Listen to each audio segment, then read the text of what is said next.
मेरे प्यारे साथियों, कैसे हो आप सब। आज हम आपके लिए लेकर के हैं कक्षा 12 के फिजिक्स का पहले चैप्टर के 5 मोस्ट इम्पोर्टेंट बहु दीर्घ प्रश्नों में से एक, जिसमें पहला प्रश्न है किसी विद्युत द्विध्रुव के कारण द्विध्रुव की अक्षीय रेखा पर विद्युत क्षेत्र की तीव्रता ज्ञात करना।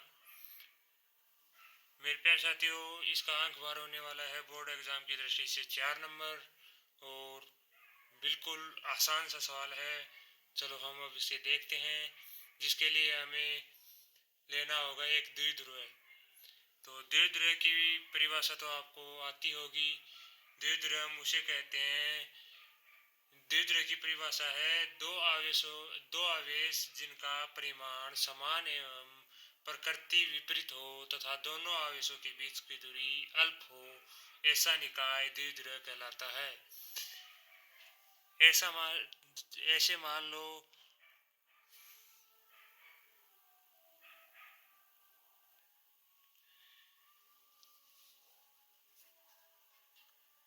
यानी कि द्विध्रुव में एक आवेश ऋणावेश होता है और दूसरा धनावेश होता है। ठीक है साथियों, हम दो आवेश ले चुके हैं और अब इनके बीच की दूरी है ये, इसका मध्य बिंदु है, निकाय का केंद्र है ये, इसे हम नाम देते हैं ओ। अब केंद्र से ऋणावेश के बीच की दूरी है ए, और ऐसे ही केंद्र से धनावेश की दूरी है ए। यानी हम जोड़े तो दोनों आवेशों के बीच की दूरी हो जाएगी a प्लस ए 2a।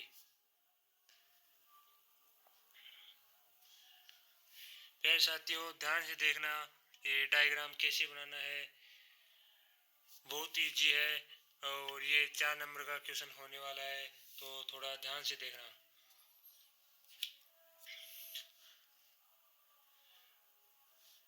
अब हम इसमें एक बिंदु लेते हैं P। हम ये बिंदु ऋणावेश की साइड भी ले सकते हैं और धनावेश की साइड भी, किसी एक तरफ लेना है बिंदु P। ये बिंदु P हो गया और हम अब इसको मिलाते हैं।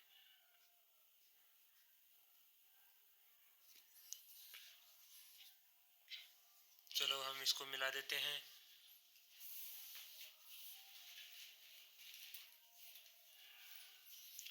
ये ब्लैक पेन से बना देते हैं हम इसको।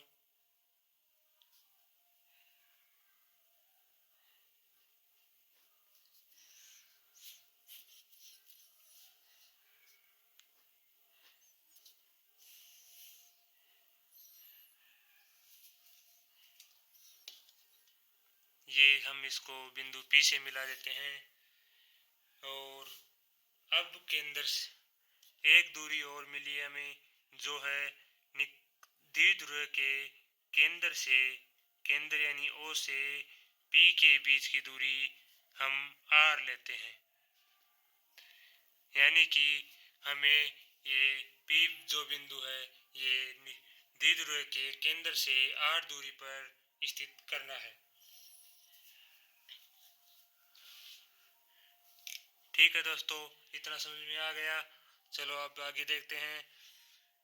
हम दोनों आवेशों की बिंदुओं को चलो एक एक नाम दे देते हैं, बिंदु A और बिंदु B।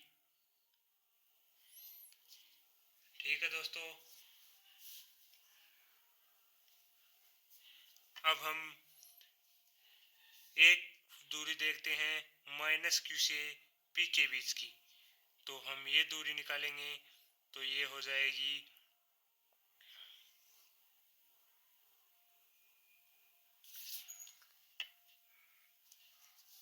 ये दूरी हो जाएगी, ये A है, फिर ये प्लस R हो जाएगा, तो ये R प्लस ये A हो जाएगा।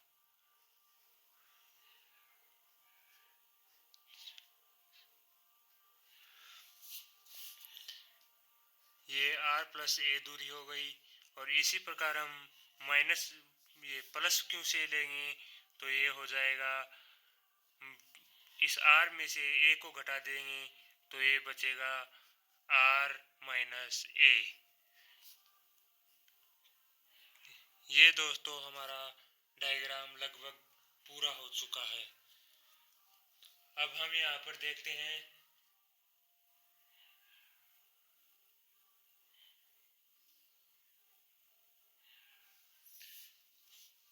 इसकी थ्योरी। तो दोस्तों जैसे आपने ये डायग्राम बनाना सीखा है उसी प्रकार हम थ्योरी लिखते हैं। थ्योरी को हम इस प्रकार लिखेंगे कि चित्र अनुसार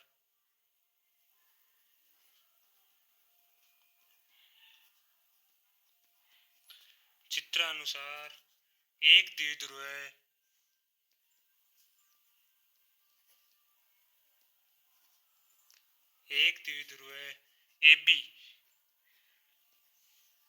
ए बी को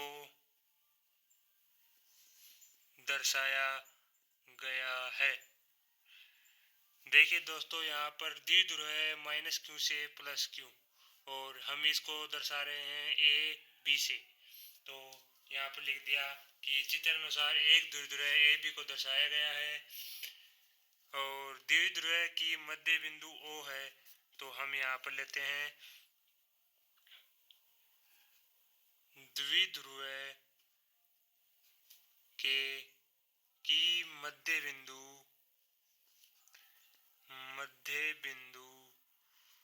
ओ से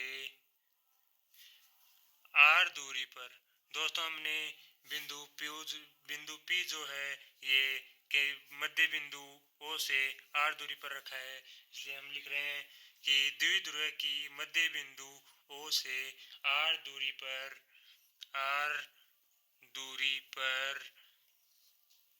स्थित बिंदु पी पर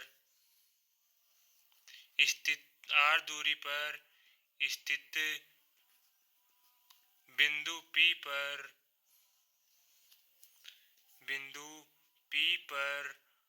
विद्युत क्षेत्र की तीव्रता ज्ञात करनी है। विद्युत क्षेत्र की तीव्रता ज्ञात करनी है। चलो दोस्तों हम अब तीव्रता ज्ञात करते हैं। तो हम सबसे पहले लेते हैं प्लस क्यू आवेश पर। तो प्लस क्यू, तो चलो शुरू करते हैं हम कि प्लस क्यू आवेश के कारण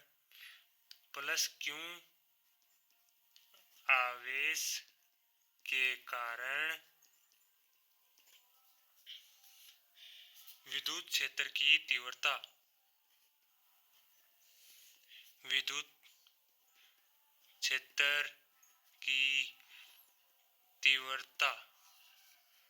तो दोस्तों आपने विद्युत क्षेत्र की तीव्रता का फॉर्मूला तो पढ़ा होगा, E बराबर के क्यू बटा आर स्क्वायर। मतलब आर वहाँ पर दूरी है, आर वहाँ पर दूरी रहेगी।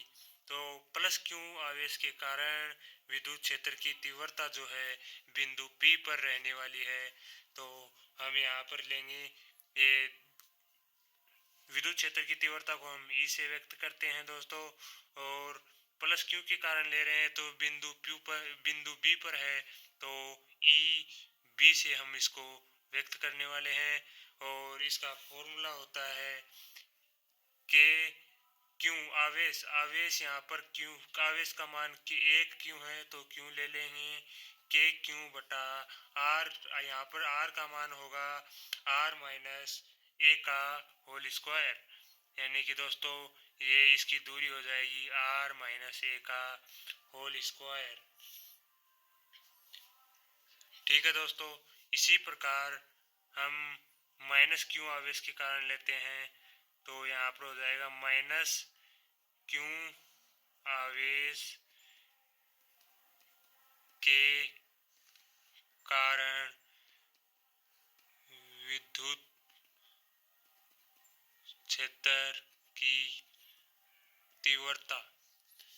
इसी प्रकार हम माइनस क्यू की देखेंगे तो इसको बिंदु ए पर है तो ए दर्शाएंगे और इसका फॉर्मूले के हिसाब से के क्यू बटा दूरी हो जाएगी आर प्लस ए का होल स्क्वायर। चलो दोस्तों इतना तो हो गया, चलो हम इसको अब आगे करते हैं।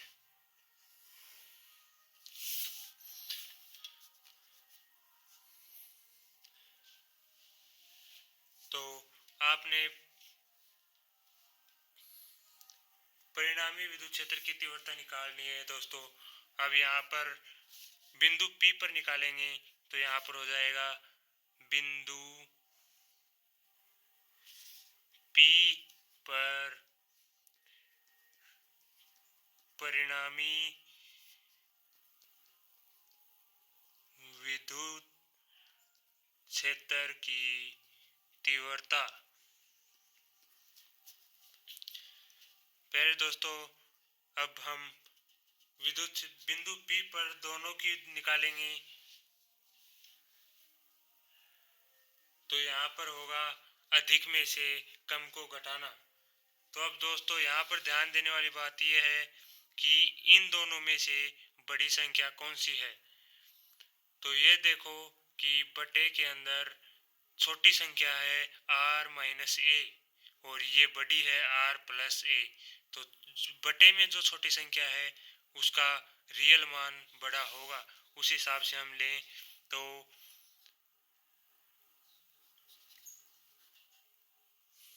ये विद्युत क्षेत्र की तीव्रता P पर निकालेंगे। तो हम यहाँ पर क्वेश्चन में देखो दोस्तों अक्षीय रेखा पर है तो हम आगे निरक्षीय वगैरह और भी रेखाओं पर निकालेंगे, तो इसलिए हम यहाँ पर E अक्षीय रखते हैं नाम इसका।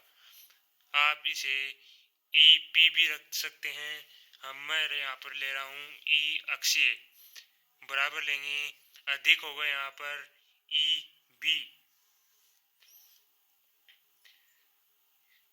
EB माइनस कम होगा EA तो EA को EB में से घटा देते हैं।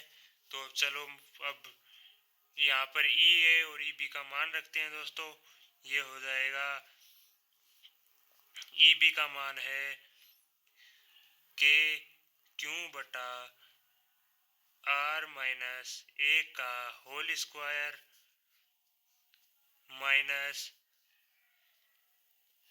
K क्यू बटा R प्लस ए का होल स्क्वायर। तो चलिए दोस्तों अब हम आगे सोल्व करते हैं इसको। तो इतनी मैथ तो आपको आती भी होगी। E अक्षीय बराबर हो जाएगा, अब इनमें से हम K क्यू कॉमन ले सकते हैं दोस्तों। K क्यू कॉमन ले लिया तो अब बच गया यहाँ पर 1 बटा R माइनस ए का होल स्क्वायर माइनस 1 बटा R प्लस ए का होल स्क्वायर। दोस्तों इतना आपको समझ में आ गया तो चलिए हम आगे बढ़ते हैं। E अक्षीय बराबर K क्यू ब्रैकेट में होगा। अब हम इनका एलसीएम लेते हैं तो इनको दोनों को गुणा कर देते हैं। R माइनस ए का स्क्वायर इंटू R प्लस ए का होल स्क्वायर और हम एलसीएम लेंगे तो ये इधर आ जाएगा R प्लस ए का whole square minus R minus ए का होल स्क्वायर। ऐसे ही होगा ना दोस्तों।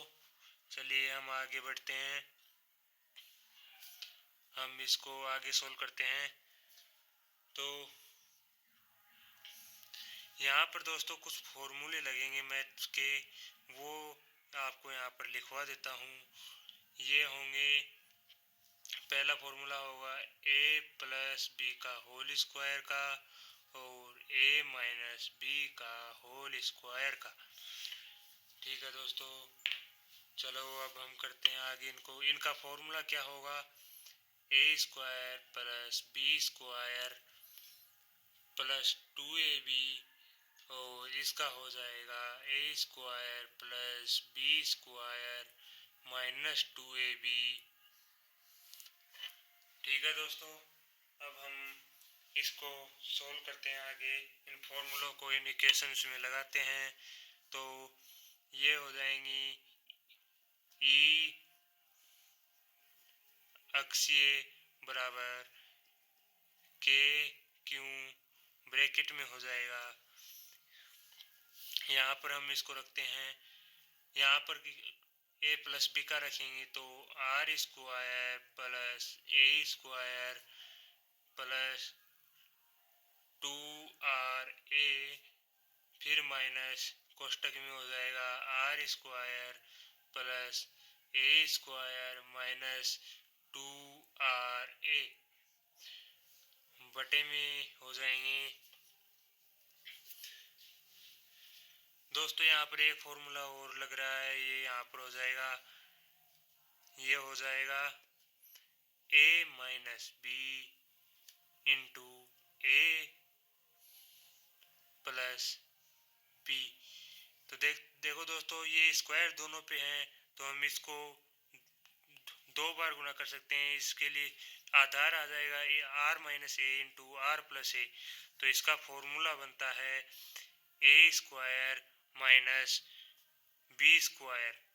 तो इस स्क्वायर को एक बार हम बाहर ले लेते हैं तो यहाँ पर बन जाएगा हमारा आर स्क्वायर माइनस ए स्क्वायर, फिर हम कोष्टक लगा सकते हैं और उस स्क्वायर को यहाँ पर रख सकते हैं। ठीक है दोस्तों, यहाँ तो आशा करता हूँ आपको यहाँ तक समझ में आया होगा। चलिए आगे बढ़ते हैं।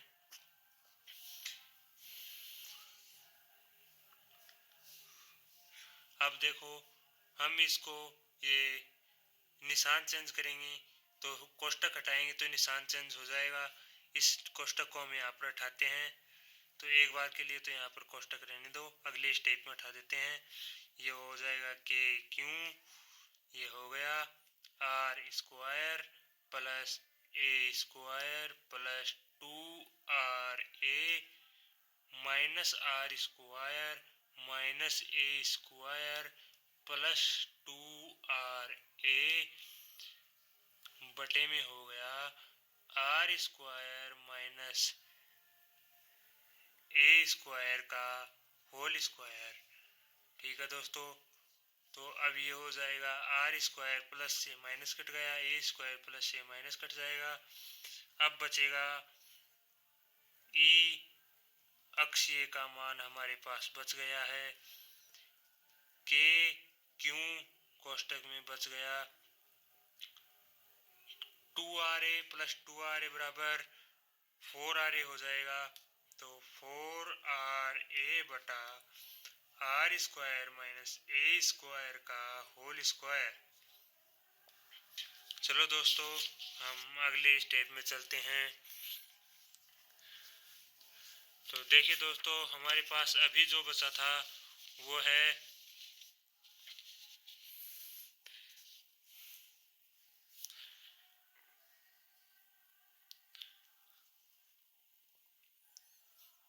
ई अक्षीय बराबर के क्यू गुणा 4RA बटा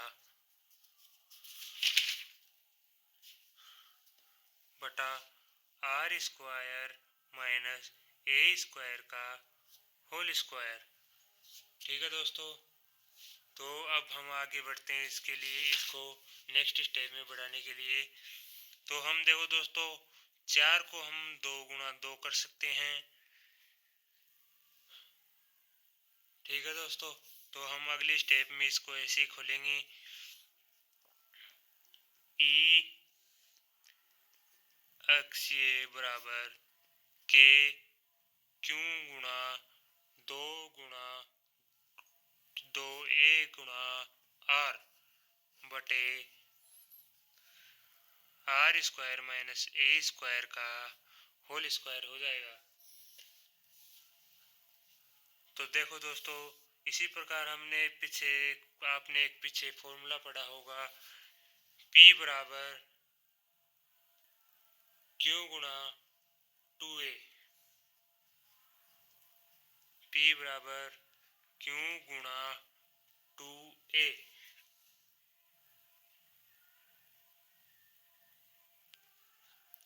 दोस्तों, आप सोच रहे होंगे कि ये P अब कहाँ से आ गया। तो दोस्तों, आपने पीछे पढ़ा होगा विद्युत द्विध्रुव आघूर्ण की परिभाषा, यानी कि विद्युत द्विध्रुव की आघूर्ण क्या होता है। किसी द्विध्रुव के एक आवेश का परिमाण एवं दोनों आवेशों के बीच की दूरी के गुणनफल से प्राप्त राशि को विद्युत द्विध्रुव कहते हैं। देखो दोस्तों, इस लाइन को समझने की कोशिश करना। यहाँ पर हम लेते हैं, देखो ये हर में है आर स्क्वायर माइनस ए स्क्वायर, मतलब सीधी सी बात है कि ए जो है वो आर से तो छोटा है, जो कि हमने डायग्राम में थोड़ी देर पहले देखा था कि आर माइनस ए है, मतलब आर ज़्यादा बड़ी संख्या है और ए छोटी है, दूरी का मान ए का छोटा है। तो हम मान लो कि आर बहुत बड़ी है और ए का मान नगण्य है, न के बराबर है, बहुत छोटी संख्या है आर। तो ए स्क्वायर को हम आर स्क्वायर की तुलना में न के बराबर ले सकते हैं। तो इसी स्थिति में जब आर स्क्वायर में से नगण्य संख्या को घटाएंगे तो ऑब्वियसली हमारे आर स्क्वायर बच जाएगा और उसको हम लिख सकते हैं ई अक्षीय।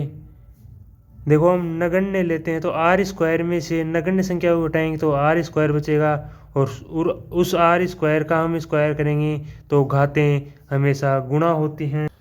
तो अब हम इसको कुछ इस प्रकार से लिख सकते हैं कि ई अक्षीय बराबर 2k पी आर बटा आर की पावर 4। तो जैसे अब आर को एक आर से काटेंगे तो यहाँ पर पावर इसकी 3 बच जाएगी। इसका आगे हो जाएगा ई अक्षीय बराबर 2k पी बटा आर क्यूब, और यही इसका असली फॉर्मूला है ई अक्षीय का, यानी कि विद्युत द्विध्रुव के कारण द्विध्रुव की अक्षीय रेखा पर विद्युत क्षेत्र की तीव्रता का फॉर्मूला है, ये हमारे पास आ गया है। अब हम इसको सदिश रूप लिखते हैं। कई बार एग्ज़ाम में 1 नंबर में या फिर अति लघुत्रात्मक प्रश्न में पूछ लेता है कि किसी विद्युत द्विध्रुव के कारण द्विध्रुव की अक्षीय रेखा पर विद्युत क्षेत्र की तीव्रता का सदिश निरूपण कीजिए। तो उसके लिए हम लिखेंगे सदिश निरूपण, या फिर हम लिख दें कि सदिश रूप में। तो हम इसका सदिश रूप कुछ इस प्रकार से लिखेंगे कि सबसे पहले यहाँ पर है ई अक्षीय, ई यहाँ पर है विद्युत क्षेत्र की तीव्रता ई अक्षीय, और आप जानते हैं कि विद्युत क्षेत्र की तीव्रता एक सदिश राशि है। तो यहाँ पर हम एरो का निशान लगाते हैं। यह एरो का निशान है, सदिश को दर्शाता है। बराबर हो जाएगा 2k पी बटा आर क्यूब। यहाँ पर P है विद्युत द्विध्रुव आघूर्ण, जो कि एक सदिश राशि है, तो इस पर भी हम एरो लगाते हैं। और यहाँ पर दोस्तों ये ध्यान रखना, R पर एरो या फिर किसी प्रकार का चिन्ह नहीं लगेगा, क्योंकि यह एक अदिश राशि है। तो इसको ध्यान में रखना दोस्तों, ये अदिश राशि है इसलिए यहाँ पर एरो नहीं लगेगा। और ये हो गया हमारा विद्युत क्षेत्र की तीव्रता का सदिश निरूपण। अब इसके लिए इस प्रश्न के हमारे 2 मोस्ट इम्पोर्टेंट पॉइंट रह चुके हैं और इसके बाद हमारा इक्वेशन कंप्लीट हो जाएगा। और वो पॉइंट हैं दो छोटे छोटे ग्राफ, यानी कि इस फॉर्मूला के बेस पर दो छोटे छोटे ग्राफ बनाने हैं जो होंगे हमारे विद्युत क्षेत्र की तीव्रता और दूरी r के मध्य। तो चलिए पहला ग्राफ बनाते हैं हम विद्युत क्षेत्र की तीव्रता तथा दूरी r के मध्य। ये ग्राफ बनेगा, तो इसके मध्य बनेगा, तो ये ग्राफ खींचते हैं, ये E हो जाएगा और ये R लेते हैं। तो दोस्तों हम इस इक्वेशन के हिसाब से देखें तो R का मान हम जितना कम लेंगे E का मान उतना अधिक होगा, और जैसे जैसे हम R का मान बढ़ाएंगे वैसे वैसे E का मान घटता जाएगा। तो सबसे पहले जब R का मान न्यूनतम होगा तो E का मान उच्चतम होगा, और जैसे जैसे हम R का मान बढ़ाते जाएंगे E का मान भी घटता जाएगा। ठीक है दोस्तों, ये तो हो गया हमारा E विद्युत क्षेत्र की तीव्रता E और दूरी R के मध्य ग्राफ। और इसी प्रकार यहाँ पर हम लेते हैं एक और ग्राफ जो होगा विद्युत क्षेत्र की तीव्रता तथा दूरी के व्युत्क्रम, यानी कि 1/r के मध्य ग्राफ,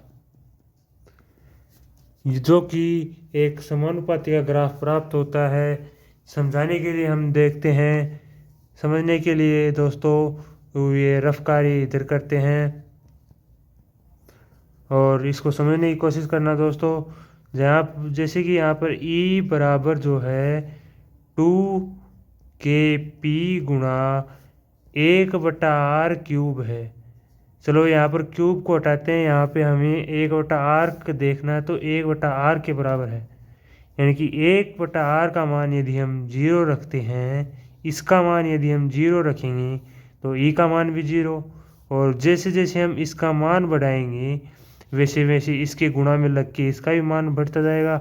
और उसी प्रकार से ये E और R 1/r के मध्य ग्राफ जो होगा वो कुछ समानुपाती का इस प्रकार से प्राप्त होगा कि जैसे जैसे R 1/r का मान बढ़ेगा वैसे वैसे E का मान भी बढ़ता जाएगा। ठीक है दोस्तों, ये हमारा एक टॉपिक पूरा हुआ।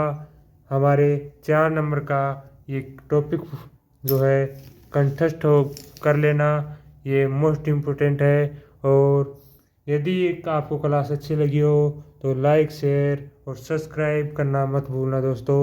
आगे के 4 टॉपिक हम अगली वीडियो में ज़रूर लेकर के आएंगे आपके लिए। धन्यवाद।